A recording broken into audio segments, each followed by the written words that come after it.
My parents stopped talking to each other sometime in October, and by November, I had somehow been promoted to head of communications for the entire household. No raise, no benefits, just a permanent buzz in my pocket every time one of them needed the other to know something. I want to be clear, they were still living in the same house, same kitchen, same living room couch, same dining table where we all ate dinner 3 feet apart in total, suffocating silence.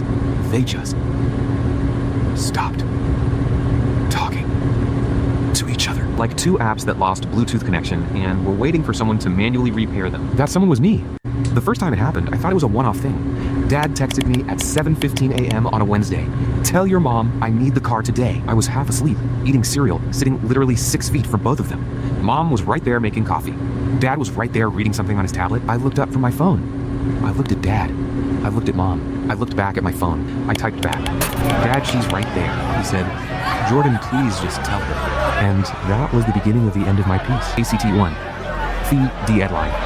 It is Monday morning, 7:22 a.m., and I have made a decision. I am 16 years old. I am taking AP History, Honors English, and Calc. I have a paper due Thursday on the causes of World War I, which is ironic because I am currently living through a Cold War inside my own home. I have a life. I have problems. I cannot also be a human postal service for two adults who are too stubborn to look each other in the eyes. So here is what I decided. Standing in front of the bathroom mirror at 7:22 a.m. on Monday, toothbrush in hand, Friday dinner. That is my deadline. By the time we sit down for dinner on Friday evening, I am putting both of their phones face down on that table and I am making them talk. Like actual people, using their actual mouths. Or I am packing a bag and going to my friend Marcus's house indefinitely. 5 days. I could do 5 days, set. And I cannot stress this enough. I had not fully thought through what 5 days actually meant. 7:31 a.m. I am not even out the front door yet when Mom's text arrives. "Jordan, can you let your father know we are out of the dish soap he likes, and I need him to pick some up?" I put my phone in my pocket. I pick up my backpack. I walk out the front door. The texts keep coming. ACTTWO. The blush. Second period. AP History with Mr. Delgado. 9:17 a.m. 4 days and roughly 14 hours until Friday dinner. Mr. Delgado is going over the July crisis of 1914, which is genuinely interesting to me on any other day because I love history. That's literally why I'm in AP. But my phone has vibrated 4 times in the last 11 minutes, and I can feel every single one of them like a small electric shock to my sanity. I am not supposed to have my phone out. Mr. Delgado has a rule. Phones go in the pocket caddy on the wall, or they get confiscated. I had put my phone in the pocket caddy. My phone was vibrating in the pocket caddy on the wall. I could see it from my seat. The little screen lit up with each notification like a lighthouse in a storm that I desperately did not want to sail toward. Marcus leaned over from the seat next to me. Marcus is my best friend, has been since 6th grade, and he has watched this whole situation unfold in real time, like someone watching a nature documentary about an animal making increasingly bad decisions. "That your parents again?" he whispered. Obviously, I whispered back. "Both of them?" "Marcus, I need you to stop asking questions I don't want to answer." He nodded slowly, like a doctor delivering bad news gently. "You know this is not a normal situation, right?" "I know. Like, scientifically, this is not how families are supposed to function." "I know, Marcus." Mr. Delgado looked up from the board. I became suddenly very interested in my notes. Okay, the plan. I needed a plan, not just a deadline. You can't just walk into Friday dinner and flip a table. Metaphorically, without some kind of strategy. So here is what I came up with during the remaining 40 minutes of AP History, which I will admit was not the best use of the class time, but desperate times. Step 1, stop relaying messages. Cold turkey. Starting today. If they send me something meant for the other person, I don't respond. I don't forward. I just don't engage. They have to figure it out themselves. Step 2, I start creating low-stakes reasons for them to interact directly. "Hey, Dad, Mom has a question for you about the thing." "Hey, Mom, Dad wants to talk about that stuff." Vague enough that they have to follow up with each other. Genius. Step 3, Friday dinner. I cook. I set the table. I confiscate both phones. I make a speech. It would be a short speech. Something like, "You are adults, and I'm 16. This is insane, and I need you to talk to each other." 4 sentences. Very efficient. Marcus, when I explained this to him at lunch, stared at me for a long time. "That's your plan," he said. It wasn't a question. "That's my plan. The part where you cook dinner," he said. "Jordan, you burned ramen last month. I've been practicing." "You burned ramen." ISAID. I've been practicing, Marcus. ACT 3. Happy Complicaci. Monday afternoon, 3:48 p.m. 4 days and 2 hours until Friday dinner. I am walking to the bus when both of my parents text me simultaneously. I know because I feel the double buzz, that specific 2-pulse pattern that has become the soundtrack of my mental unraveling. I look at the screen. "Dad, Jay, can you ask Mom if she's going to be home for dinner tonight? Or if I should pick something up?" "Mom." "Jordy, can you find out from your father if he's handling dinner tonight, or if I need to stop somewhere?" I stopped walking. Someone bumped into me from behind. I didn't care. They were asking me the same question, about the same dinner, at the same exact time. They were standing. I checked the family location app. In the same house. They were probably in the same room. I put my phone in my bag and got on the bus. Tuesday, 10:23 a.m. 3 days and 3 hours until Friday dinner. I am in the middle of a pre-calc quiz when my phone, which is in my bag, which is on the floor, which is therefore technically not in violation of Mr. Kim's phone policy, buzzes so many times in a row that the kid next to me, Destiny, actually turns and looks at my bag like something is going to crawl out of it. Sorry, I whispered. She gave me a look that said she was not accepting my apology at this time. After the quiz, I checked my messages. 6 texts. Dad needed Mom to know he'd be home late. Mom needed Dad to know she already made plans and could he handle Jordan's orthodontist rescheduling. Dad wanted to know what was for dinner. Mom wanted to know why Dad hadn't responded to the dishwasher repair person who called on Saturday. The dishwasher had been broken since October, by the way. Nobody had fixed it because fixing it required them to coordinate, which required them to communicate, which required me. I sat in the hallway outside pre-calc and I typed out individual texts to both of them. I'm at school. Please talk to each other. Dad responded in 45 seconds. I know, but it's complicated right now, bud. Mom responded in 2 minutes. I don't want to get into it right now. Can you just help me out here? I turned my phone off. Not on silent. Off. Completely off. For about 20 minutes, I felt free. Then I remembered that if there was an actual emergency, they had no way to reach me, and I turned it back on. There were 11 new messages.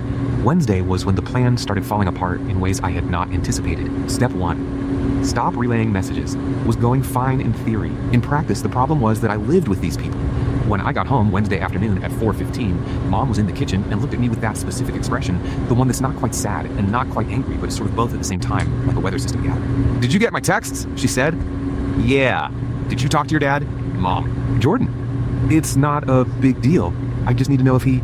"Mom." I set my backpack down. I had been rehearsing this. "He's in the living room. You could ask him." She looked at the kitchen wall, which shared a wall with the living room. "The TV was on in there? You could hear it? It's easier this way," she said, quietly. "For who?" I said. I didn't say it mean. I genuinely wanted to know.